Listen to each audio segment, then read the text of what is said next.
I left EY in year 2020 and उस समय मैं उस ईयर में डायरेक्टर बनने वाला था और शायद आज इस ईयर में या नेक्स्ट ईयर में मैं पार्टनर भी बन जाता, but I still left EY और वो प्रॉमिसिंग करियर को मैंने छोड़ा और कुछ और एक्सप्लोर किया। और ये रीज़न वो आज तक शायद किसी को नहीं पता कि मैंने EY क्यों छोड़ा। आज इस वीडियो में मैं वो रीज़न रिवील करूंगा कि why I left Big four और EY, one of the most prestigious Big Four firm. And इस वीडियो में मैं कुछ वेरी स्पेसिफिक और कॉमन रीजंस भी डिस्कस करूंगा जो मुझे यंग प्रोफेशनल्स डिस्कस करते हैं कि ये वो रीजंस हैं जो उन्होंने एक बिग फोर से दूसरे बिग फोर के लिए शिफ्ट किया या बिग फोर को छोड़ ही दिया। और साथ साथ मैं आपको ये बताऊंगा कि क्या ये जो कॉमन रीजंस हैं क्या मेरे भी वही रीजंस थे या मेरा कोई और रीज़न था या मेरा कोई और थॉट प्रोसेस था या मेरा कोई और पर्सपेक्टिव था। In the last of this video मैं इन्हीं पैरामीटर्स पर आपको एक हेल्प दूंगा कि क्या इन पैरामीटर्स, क्या इन फैक्टर्स को आपको एक बेसिस बनाना चाहिए या इन रीजंस को बेसिस बनाना चाहिए बिग फोर फर्म को छोड़ने के लिए।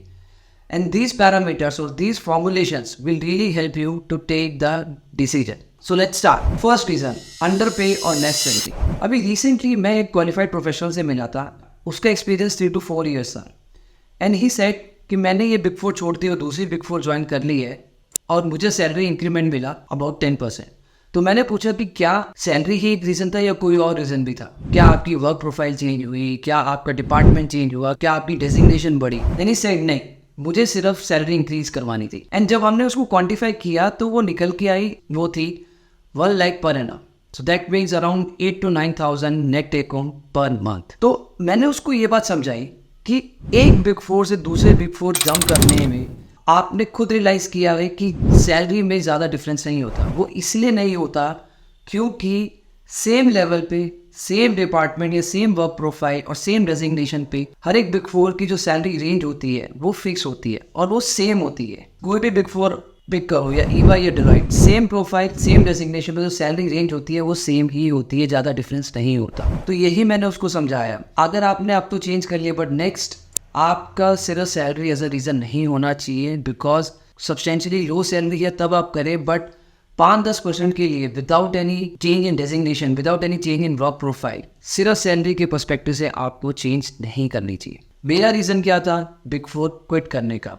मेरा रीज़न सैलरी नहीं था, क्योंकि जब मैंने बिग फोर से इंडस्ट्री में शिफ्ट किया, बिग फोर से टिकटॉक में गया, मेरी सैलरी ऑलमोस्ट सेम थी, ज़्यादा डिफरेंस नहीं था। साथ साथ मैंने बिग फोर EY में 5 years काम किया, किसी और बिग फोर पर ट्राई भी नहीं किया, with the very simple on reason कि सैलरी ब्रैकेट्स में इतने चेंजेस नहीं थे। तो salary was not the only reason for me. और आपके लिए भी मैं आज यही एडवाइस रिकमेंड करूँगा कि salary should not be the only factor to switch from one big four to another. Second is work pressure और नो वर्क लाइफ बैलेंस।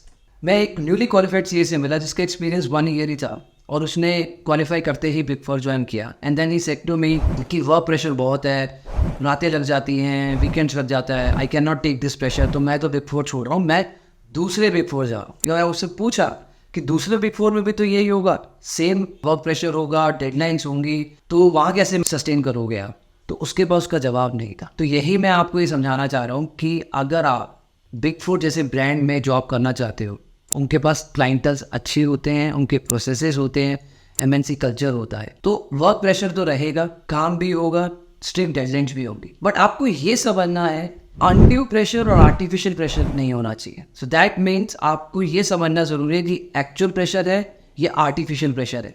और अगर आपको ये लगता है, आपने डिफाइन किया कि आर्टिफिशियल प्रेशर है, अननेसेसरी डेडलाइंस पुश की जा रही है, काम को प्रायोरिटी तरीके से नहीं देखा जा रहा है, तो इसका एक सॉल्यूशन है, क्योंकि स्विच करना इज नॉट द सॉल्यूशन। आप अपने मैनेजर से, अपने लीडर से बात करो, उनके साथ अपनी प्रायोरिटीज डिस्कस करो कि कौन सा वर्क की क्या डेडलाइंस है, उसको कैसे मीट कर सकते हैं। तो आई एम श्योर आप इस बॉटल नेक को, वर्क लाइफ बैलेंस को भी मेंटेन कर पाओगे, टाइम को मैनेज भी कर पाओगे और धीरे धीरे यू विल सी कि प्रेशर नहीं बिल्ड नहीं हो रहा है, आप डिलीवर कर पा रहे हो। तो मेरी आपको यही एडवाइस है, just because one sided perspective से कि वर्क प्रेशर है, या तो आप बिग फोर छोड़ दो, कोई और बिग फोर ट्राई मत करो, बट आप बिग फोर पे हो तो वर्क प्रेशर रहेगा, काम रहेगा, डेडलाइंस भी रहेगी, बट जस्ट मेक श्योर करो कि आर्टिफिशियल प्रेशर ना हो, अपने सीनियर से प्रॉपर कम्युनिकेट करो। Now coming back to my reason again, मुझे तो शुरू से ही पता था कि बिग फोर में प्रेशर होगा, तो मेरा ये रीज़न नहीं था कि मैं बिग फोर इसलिए छोड़ रहा हूँ कि वर्क प्रेशर है या वर्क लाइफ बैलेंस नहीं है, क्योंकि मुझे तो जहाँ जाना था आगे वहाँ भी काम होगा, तो मेहनत तो हर जगह ही करनी है, तो वर्क प्रेशर तो हर जगह रहेगा। All you have to do is the dues time management. Third, toxic environment. ये एक इम्पॉर्टेंट मुझे रीज़न लगा जब मुझे किसी ने बताया कि उस टीम का स्पेसिफिक ऐसा कल्चर था। नॉट टॉक्सिक को कैसे डिफाइन करते हैं, एब्यूसिव कल्चर हो, स्कॉल्डिंग हो, अननेसेसरी फ्रस्ट्रेशंस पुश हो रही हो। और नॉर्मली क्या होता है कि ये बहुत एक टीम स्पेसिफिक कल्चर होता है जो टॉप डाउन होता है, maybe partner to director, director to manager and then to the associate. तो ये बहुत टीम कल्चर होता है। अनफॉर्चुनेटली आप एक उस टीम का अगर पार्ट बन जाते हो तो आपको कहीं ना कहीं टॉक्सिक एनवायरनमेंट से डील करना पड़ता है। आई अंडरस्टैंड कि ऐसा हो सकता है, बट वो बहुत स्पेसिफिक टीम्स में होता है। तो यहाँ पे आपको उस सिचुएशन को कैसे डील करना है, उसका एक तरीका ये होता है कि आप उस चीज़ को पहले डिफाइन करो कि कहाँ कहाँ आपने वो टॉक्सिक चीज़ें देखी और आपको क्या अच्छा नहीं लग रहा। बिकॉज एज अ प्रोफेशनल आप टॉक्सिक में काम नहीं कर सकते हो। हर कोई चाहता है कि रिस्पेक्ट हो। इसको मैनेज करने का तरीका ये होता है कि आप अपने सीनियर से बात करें या मैनेजर से या लीडर से कि आपने ये चीज़ें फेस करी, आपको ये चीज़ें अच्छी नहीं लग रही है। ओपन कम्युनिकेट करो, ट्रांसपेरेंट रहो। आप कंप्लेंट नहीं कर रहे हो बट अपना एक पर्सपेक्टिव रख रहे हो। एंड ये कोशिश करने के बाद भी अगर आपको लगता है कि कुछ ठीक नहीं हो रहा, then it's a critical decision factor कि आप टॉक्सिक एनवायरनमेंट में ऑब्वियसली आपकी कभी ग्रोथ नहीं होगी, राइट। तो यहाँ एक डिसीजन मैं कहता हूँ कि आपको लेना चाहिए ना। मेरा रीज़न तो टॉक्सिक एनवायरनमेंट बिल्कुल भी नहीं था, और फ्रैंकली मैंने अपने 5 ईयर्स की करियर में मैंने कोई ऐसी टीम नहीं देखी जहाँ पे ऐसा कोई टॉक्सिक एनवायरनमेंट था। मेरे लीडर्स अच्छे थे, मेरे डायरेक्टर्स अच्छे थे, पार्टनर्स थे, बहुत सपोर्टिव थे, एवरीबॉडी वाज सपोर्टिव। सो अगर अनफॉर्चुनेटली आप एक टॉक्सिक एनवायरनमेंट का पार्ट बन जाते हो, टॉक्सिक टीम का पार्ट बन जाते हो, तो कोशिश करो पहले उसको अपना पर्सपेक्टिव, अपने लीडर को पर्सपेक्टिव समझाओ। अगर वो नहीं होता then you can take a decision, नहीं। बट जहाँ आप जाओगे तो मेक श्योर करो आप वो प्रॉपर रिसर्च करो। उस टीम में तो ऐसा कल्चर नहीं है या उस ऑर्गेनाइजेशन में ऐसा कल्चर तो नहीं है, क्योंकि आप कंट्रोल नहीं कर सकते हो। आप मैनेज कर सकते हो बट आप ये कंट्रोल नहीं कर सकते कि भाई वहाँ पे एनवायरनमेंट कैसा हो ना। Fourth is work profile. ये भी एक बहुत इंपॉर्टेंट फैक्टर बन जाता है न्यूली क्वालिफाइड प्रोफेशनल्स के लिए। जनरली क्या होता है, क्वालिफाई करते हैं आपको, ऑब्वियसली आप जॉब के लिए ट्राई करते हैं और जैसे ही कोई बिग फोर में ओपनिंग होती है आप वो अप्लाई कर देते हैं।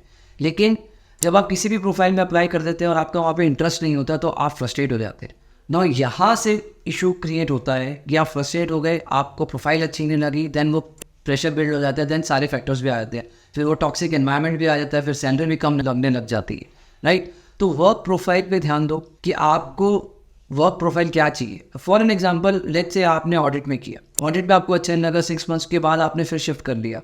तो यहाँ पे आपको ये डिफाइन करना ज़रूरी है कि आपको वर्क प्रोफाइल अच्छी नहीं लग रही है या आपको कंपनी अच्छी नहीं लग रही है। एंड कंपनी के रीजंस हम पहले डिस्कस कर चुके हैं। तो अगर आप सिर्फ वर्क प्रोफाइल के पर्सपेक्टिव से जा रहे हो तो मेक श्योर करो कि आप जो नेक्स्ट ऑर्गेनाइजेशन में जा रहे हो या किसी और बिग फोर में जा रहे हो तो आपको वो प्रोफाइल मिले जिसकी वजह से आप existing entity, existing big four को छोड़ रहे हो।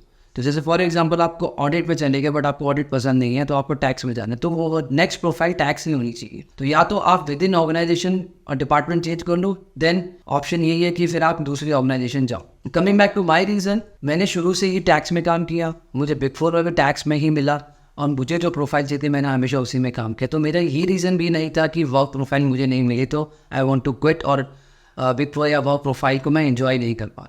तो इवेंचुअली मेरा क्या रीज़न था, ये 4 कॉमन रीजंस तो हैं बट ये 4 रीजंस मेरे नहीं थे to quit the big four.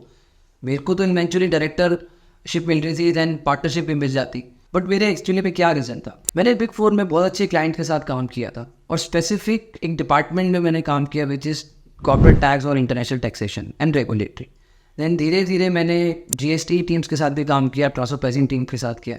End of late मैं जब बिजनेस मीटिंग्स में डिस्कशन करता था या क्लाइंट्स के पास जाता था तो जो फाउंडर्स के साथ जो डिस्कशंस होती थी कि उनके बिजनेस प्रोजेक्ट्स हैं एंड उसमें टैक्स कैसे हेल्प कर सके, तो वो चीज़ मुझे एक फैसिनेट कर रही थी कि हम as a consultant, so in big four I was a consultant, हम एज अ कंसल्टेंट एडवाइस देते थे बट उसके बाद वो एग्जीक्यूट कैसे होता था, उसको इम्प्लीमेंट कैसे करना, वो एक नया ही थॉट प्रोसेस होता था।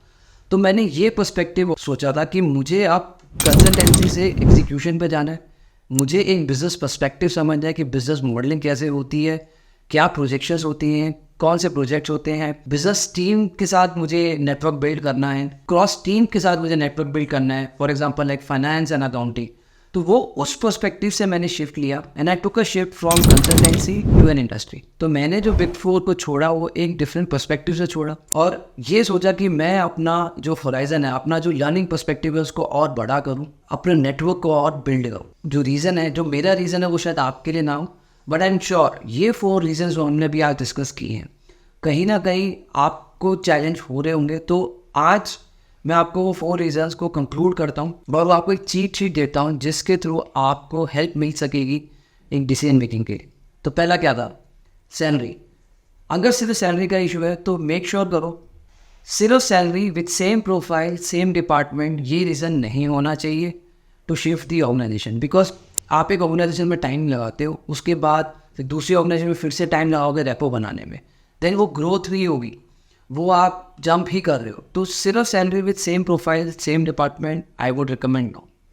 सेकेंड आते हैं less salary plus the work pressure. यहाँ पे अगर आप आर्टिफिशियल और अनड्यू प्रेशर को डील कर पाओ अपने मैनेजर से बात करके, अपने लीडर से बात करके, और आप वर्क प्रेशर को टाइम मैनेजमेंट के थ्रू डील कर सकते हो, तो I would still suggest stay in that organisation. आपको ग्रोथ मिलेगी अगर आप अच्छे डिलीवर करोगे और आई एम श्योर अगर आप सैलरी से रिलेटेड पे बात करोगे तो आपकी सैलरी इंक्रीमेंट भी हो जाएगी। थर्ड मैट्रिक्स में आते हैं less salary work pressure plus toxic environment.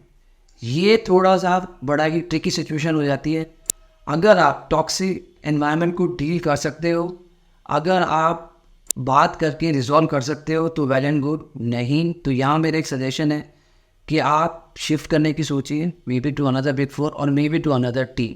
Toxic environment को ज़्यादा देर तक डील नहीं करना है क्योंकि it will impact your health physically and mentally as well. Last में आते हैं एक मैट्रिक्स में less salary work pressure toxic environment and the fourth is work profile. Work profile भी आपको अच्छी नहीं लगी तो ये तो एक बहुत ही बड़ी अनफॉर्चुनेट सिचुएशन हो जाती है कि आपको काम भी पसंद नहीं आ रहा, आप टॉक्सिक एनवायरनमेंट में भी बैठ गए हो, आपको सैलरी भी कम मिल रही है, वर्क प्रेशर भी है। तो बस इससे तो निकलना पड़ेगा। सबसे पहले आप ये तो सोचो कि वर्क प्रोफाइल क्या हो सकती है जो आपको अच्छी लगे, एंड देन वो टीम देखो जहाँ पे आपको लगता है कि टॉक्सिक एनवायरनमेंट कम हो। ये 2 फैक्टर्स हो, सैलरी मैनेजेबल हो, ठीक है चल जाएगा, आपको शिफ्ट करना चाहिए। और वर्क प्रेशर डेडलाइंस तो काम हर जगह हैं, चाहे आप कंसल्टेंसी देखो चाहे आप इंडस्ट्री देखो, वो तो हर जगह ही मिलेंगी। मेहनत करना बहुत ज़रूरी है, learning should never stop. Last but not the least, आपको मेहनत करनी है, आपको अपना टाइम मैनेजमेंट करना है एंड मेक श्योर करो आप उस सैलरी ब्रैकेट में हो जो नॉर्मली पीयर लेवल पे है। प्लस माइनस तो देखो हर जगह, कंपेयर मत करो। तो आई एम श्योर मैंने आपको एक नया पर्सपेक्टिव दिया कि अपने डिसीजंस को इतनी जल्दबाजी में नहीं लो, एक मैट्रिक्स में सोचो, क्लियरली डिफाइन करो कि आप कौन से मैट्रिक्स में फॉलो करते हो, इस चीट शीट को यूज़ करो and then take an action. This is CL Rawajan signing off.